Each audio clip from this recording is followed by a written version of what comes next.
Hi, Bessies. We're in the kitchen today because I am trying something. Oh my goodness, I so need a haircut.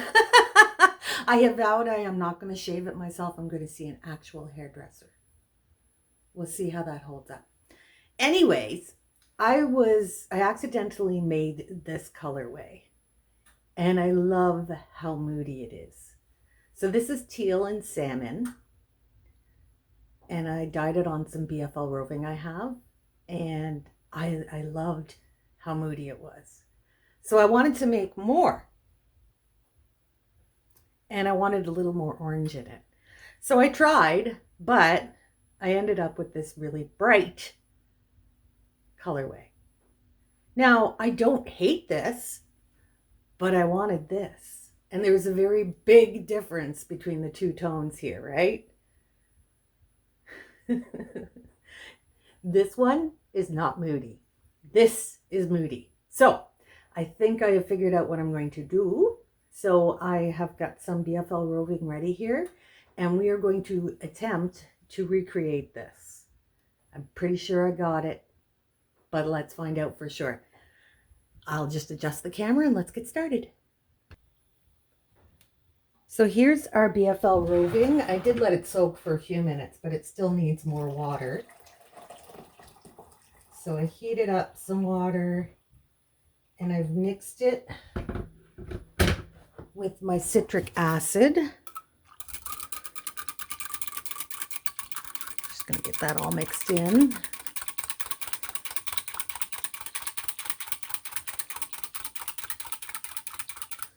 So I used a half a cup of citric acid to 4 cups of water. And I'm going to just put that all over.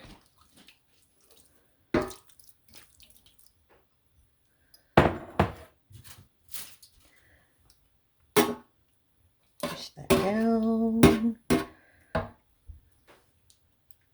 Now, what I have found with roving is it does tend to absorb hot water more quickly. I don't know why that is, but it's something I've noticed along the way.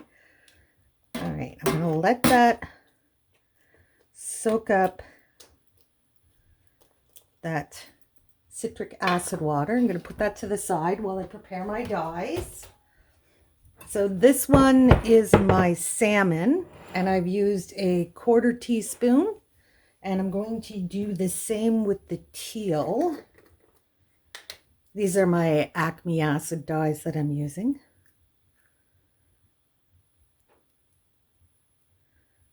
And I'm going to start with a 1/4 teaspoon of the teal. I think to make our moody colorway, we're going to need more of the teal, but I will mix that after these dyes have set.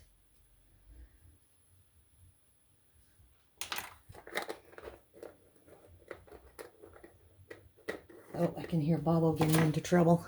He's such a brat. All right. A little bit of hot water there. A little bit of hot water there. Stir this up.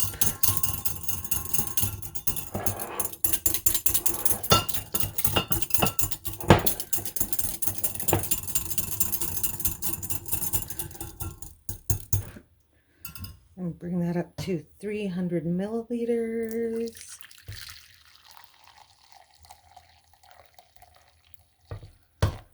There we go.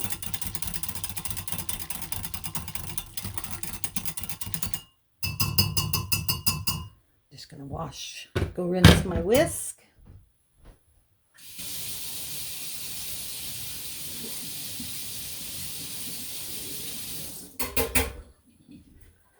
And let's mix up the salmon.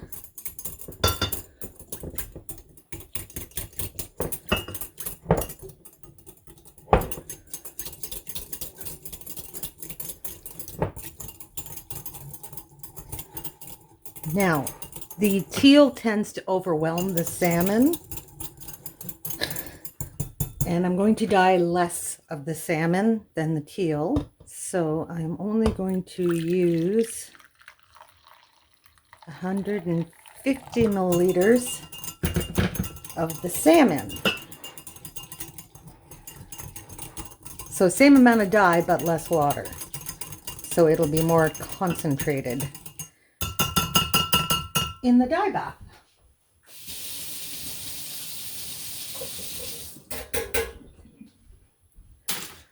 Now let's bring our pan back.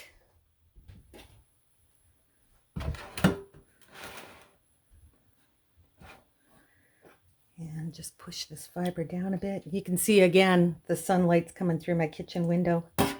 And I want to keep this a little immersion so that initially the dye doesn't spread too much. This might actually be a little too much water, but we'll work with what we got. Okay, let's put the orange on first. It's a little dab of something in there. So we're just gonna pour it at the end.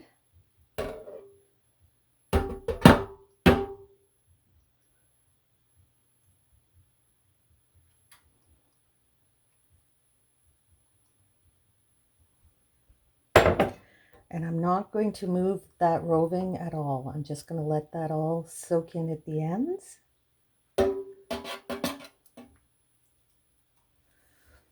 I've got my dye towel here. It's looking pretty sad. I'm going to have to wash it soon. All right, now we're going to take the teal and we're going to go to the other end. But this one will actually move down the roving.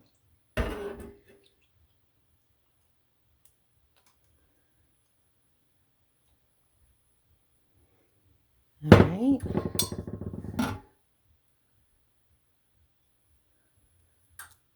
Push that down. I want really strong colors, so I'm using a lot of dye. This is only like 100 grams of roving, so it's really not that much for this amount of dye, but I think this is how it's going to work to make it moody. My whole goal is moody. I don't know why I call this moody, but this is moody. All right, now here comes the tricky part. Just very, very gently.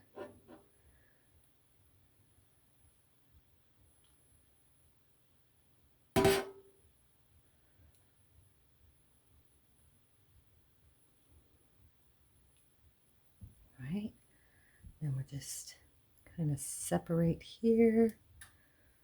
Try to get some of that dye in between.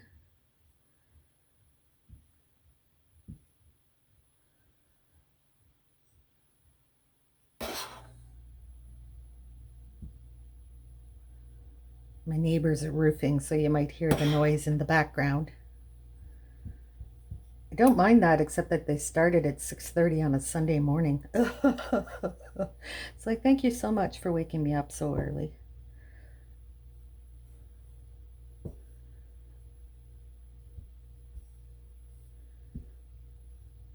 Okay. Now I'm going to pop this in the oven for 20 minutes or so.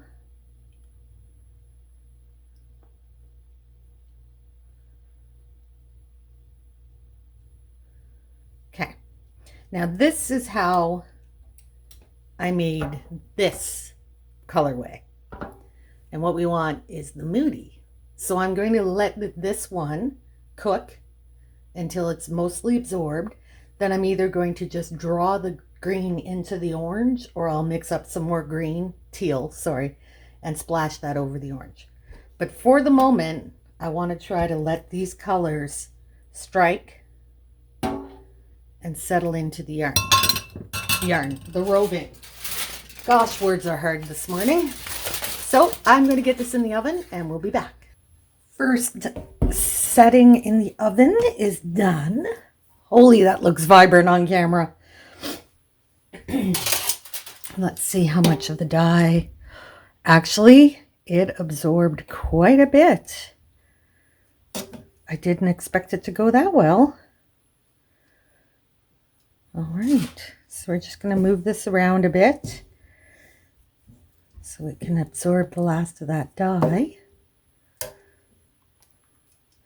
Let's check on this end. Oh, good, good, good, good, good, good. Huh, but we didn't get much underneath. All right, I think we are going to attempt to flip this without disrupting too much where the die is sitting.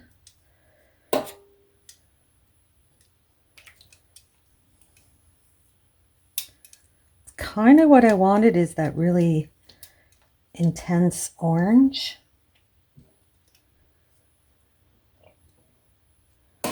But I want it all the way through.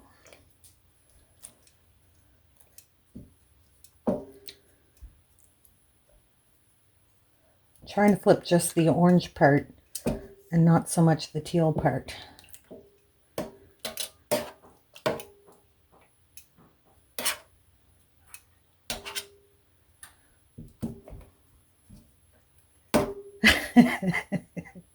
My dongs are making glitter patterns and Bob was chasing them. I wonder if I can catch that. Hold on. Okay, don't mind the mess in my kitchen.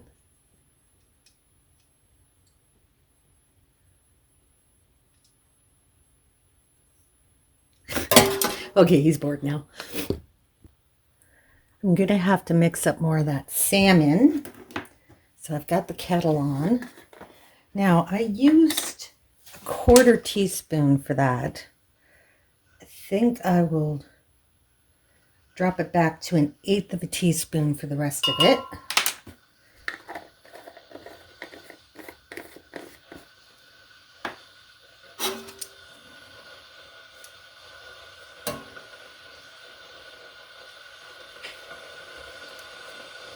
And I'm making like a little dam with the teal to keep the teal water back because I don't want it to get into the orange salmon yet. Because that salmon came out, woof, it really sucked that up. This is just a BFL, like it's not superwash or anything, so I'm kind of impressed with how that struck. All right, back in a minute. Water is heated. Let's get this mixed up.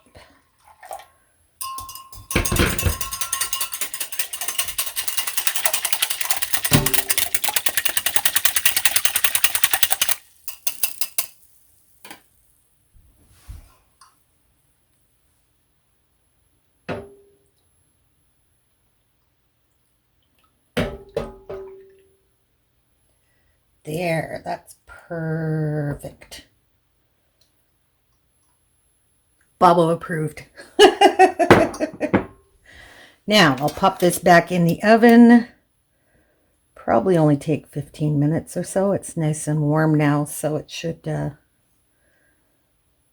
strike pretty fast. Just kind of moving that around to make sure it gets all around the roving. And then we'll come back for the final step. Back in a bit. We're out of the oven.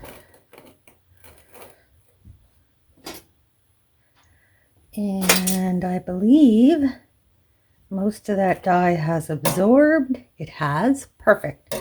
So here's what we're going to do. Because we have all that teal down there, we're just going to flip this.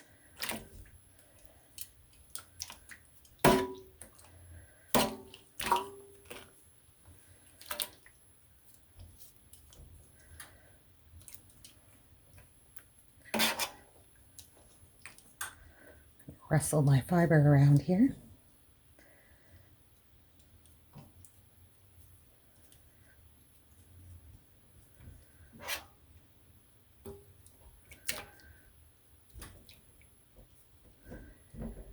Because I want that teal to overdye the orange to take it down to the Moody colors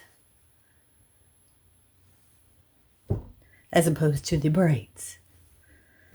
Just to give you another example. Now, we do have a section here that's not really hugely dyed. So I think what I'm going to do is I'm going to add just a little bit more teal So we'll do 1/8 of a teaspoon more teal. Let me just mix that up.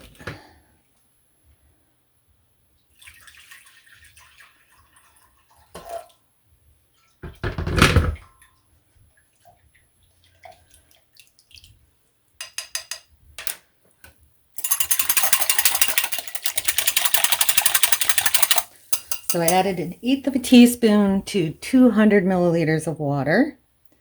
Now I'm going to hit these spots right here first. And then I'm going to put the rest down here because I don't want too much getting into that orange. I still want the orange to show through. Oh my, look at that's perfect right there. That's what I want. All right. We're going to let this go back in the oven for 10 minutes, let it absorb a bit. And if we need to move some more teal down this way, we will. Back in a bit. Here we go. And I think I got what I was looking for. So now I'm just going to slosh this around.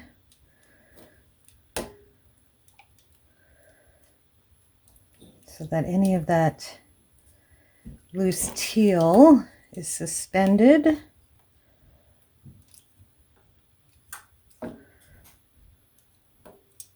Definitely worked much better. That's the kind of orange I was going for the Moody. It's not the bright salmon. And a little bit of that salmon got into the teal to just kind of chill that color out a bit. This is great. I like it. Now I'm going to take this out so that we don't change the color anymore.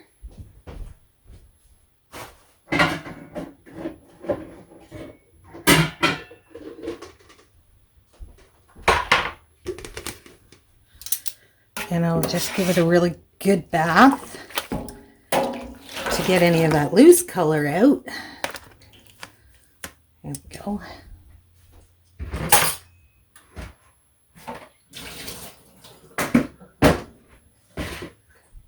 Now I have a bit of teal left in here. What would I like to do with that? What have I got? I have some Cotswold from 2017. It's been kicking around a while. So this is Chloe. And Chloe is going to go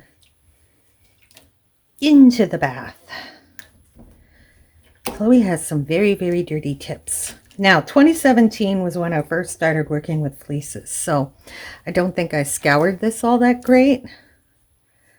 But that's all right. We got to start somewhere. Just adding hot water right now.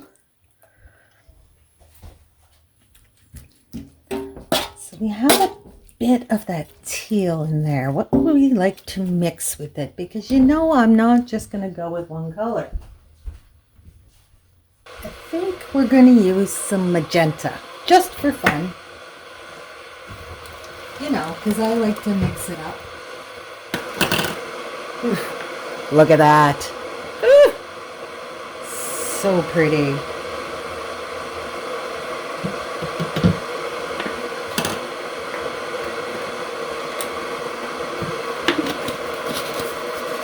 Now this is obviously room temperature water, so the dye is not going to, whoops, don't shake so vigorously.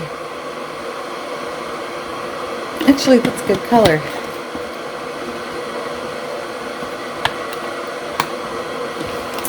This is just an old coffee mate bottle.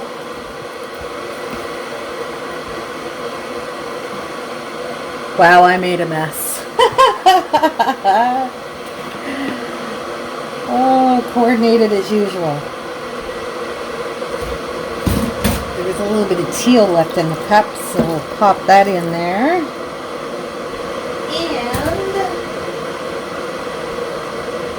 I don't think that's enough color yet. Let's just blindly grab a container. I'm literally not looking. What did I get? What fun, we got fluorescent yellow. Wow, this is going to be a batch. I'm using a 1/4 teaspoon of fluorescent yellow. And I'm just going to dump it right over the top. Just want a little, oh, look at that purple coming in there. Oh. So that was the pink, and the teal made this lilac shade over here. I wonder, oh God, here we go. I just added just a smidge of teal. Like literally just a smidge. It was like a few grains on a spoon.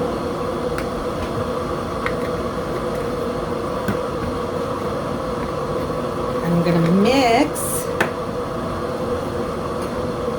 Holy, look at a few grains is really dark, but that's all right. All right, our water's warm enough. We're gonna need some more citric acid. I went in with a goal, and now that I've achieved the goal, my chaos gremlin has taken over. Oh, it's horrible the way that happens. Start one way, and next thing you know, I'm out of control. That is such a pretty soft color. I've got my fairly light teal. I'm going to pour it on this side. And then I've got my fluorescent yellow. And I'm going to pour it on this side.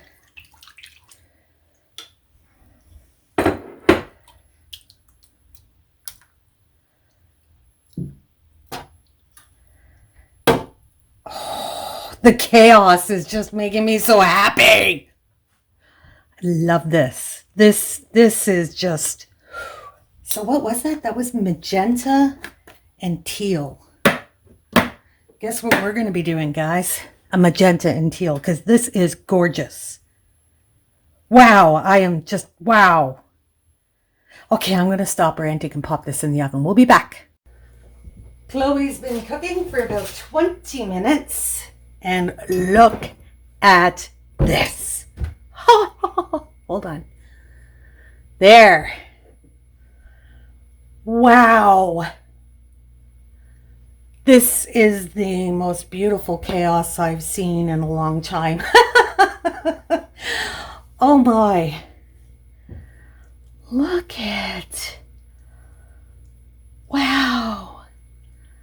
Okay, so we still have some fluorescent yellow hanging around. So I'm going to kind of encourage it in this direction. So we'll get some greens in amongst that teal and magenta. Oh my goodness, this looks so pretty. Wow. That magenta and the fluorescent yellow makes this really cool orange too. Wow, wow, wow, wow. I'm sorry, I'm babbling. So there's not much left in there. Yellow can be one of those ones that's hard to exhaust. I'm just going to let this cool in the pan, and it should soak up the last of that yellow. And whatever it doesn't, we'll just rinse away. It's no big deal. All right, yeah, because if I add more fiber, I could be here all day just doing, you know, dye sopper after dye sopper. And but look at it. So pretty. Oh my gosh. I'm so excited. Okay, I'm going to let that cool, wash it out, put it out to dry, and we'll be back for results. What, Tay? So here was what we were aiming for. This is what I got the first time. So definitely much brighter than the Moody one I was going for. So here is the dried braid. And you can see that it is almost exactly between the two, which is what I was going for. Now I want to see how it's going to spin up. And I'm trying to decide if I want to do a chain ply or a 2-ply. I think we'll chain ply it just to keep with the running theme, because these are both chain plied. So I'm going to get this spun up and we'll see how close I came to the Moody. I did want the orange to be a little more prevalent in the Moody braid. Orange, salmon, same thing. So let's get spinning this bad boy. I've been working on the singles and I still can't decide if I want to chain ply or 2-ply. So I'm just going to do a quick sampling here with a plying bracelet, just to get an idea of what it's going to look like, what it would look like as a 2-ply. I want to get both colors on here so that I can ply them together and see how it's going to affect the outcome. There we go. Getting some green in there now. And this is just like a small portion of the overall braid, so I'm not worried about losing that much yardage. That's probably good there. Just going to tie my ends together so I don't lose them as I change the bobbin. All right, let's see what it looks like as a 2-ply.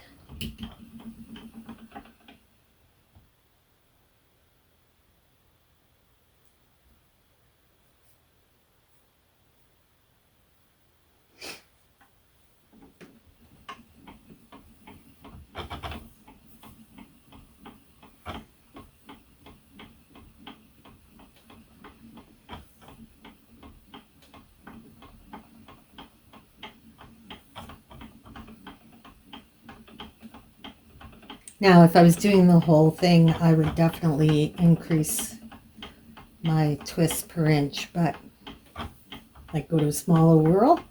But since this is just a sample, I'm not going to change my wheel setting.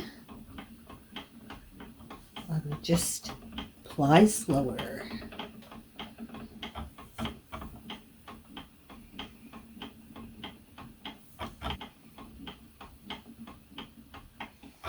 All right, let's see. Well, you know what? I kind of like the 2-ply.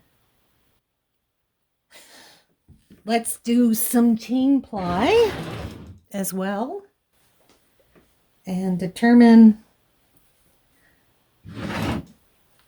which one we want to do, because that will influence how I spin the braid.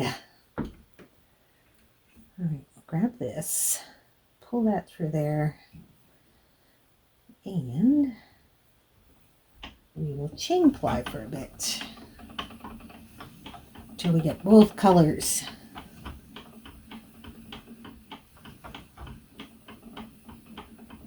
Usually I know going in how I intend to spin and ply, but sometimes, like now, I do some sampling just to see which one I like better. When I can't clearly decide in my head, it's always good to do some sampling, and then I'm more satisfied with the outcome.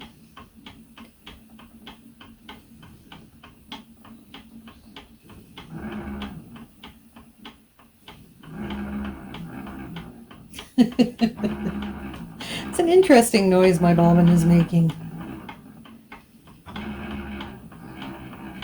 Well, I hope I get into some of the salmon soon. You can see we're going to have long, long runs of teal, sorry. We still haven't made it to the salmon. So if we do chain ply, it's going to be very teal heavy. because of the way I dyed the braid. Oh, I think we're starting to come up on some salmon. We're changing colors. Well, I'm thinking based just on this that I know which way we're going to end up going. But we'll have a look.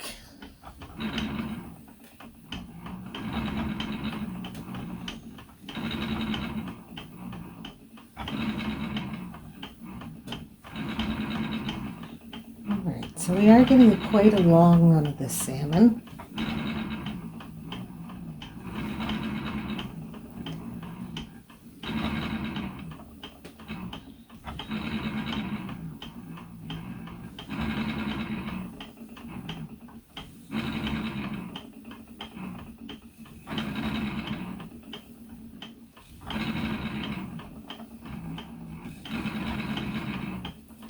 Alright, so now we're back into the teal. Let's just break that off.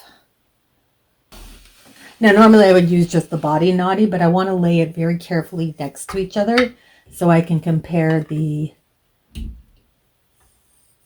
different plying methods.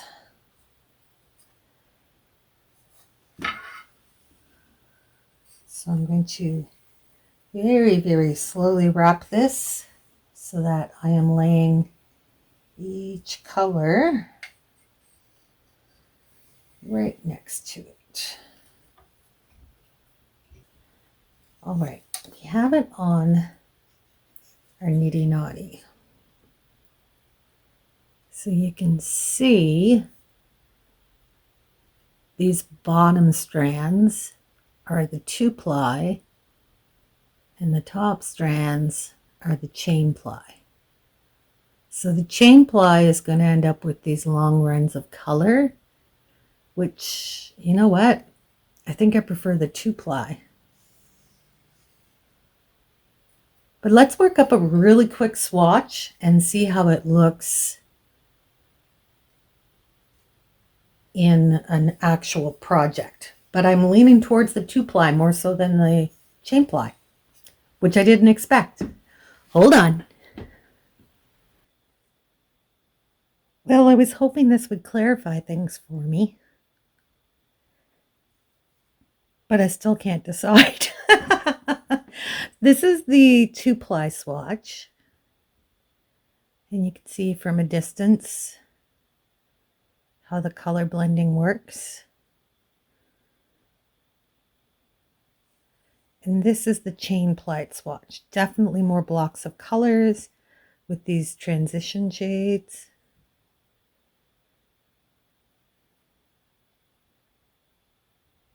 But I really having a hard time deciding.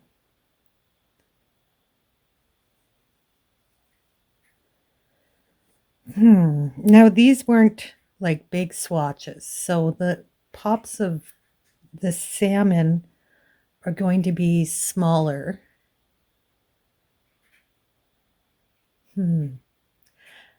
I think I prefer the chain ply still. Maybe. I can't decide. So what I'm going to do is I'm going to throw it out to you guys. You tell me which one you prefer. Do you like the chain ply with the distinct color blocks? How it looks from a distance? Or do you prefer the 2-ply with the marled effect? And that's what it looks like from a distance.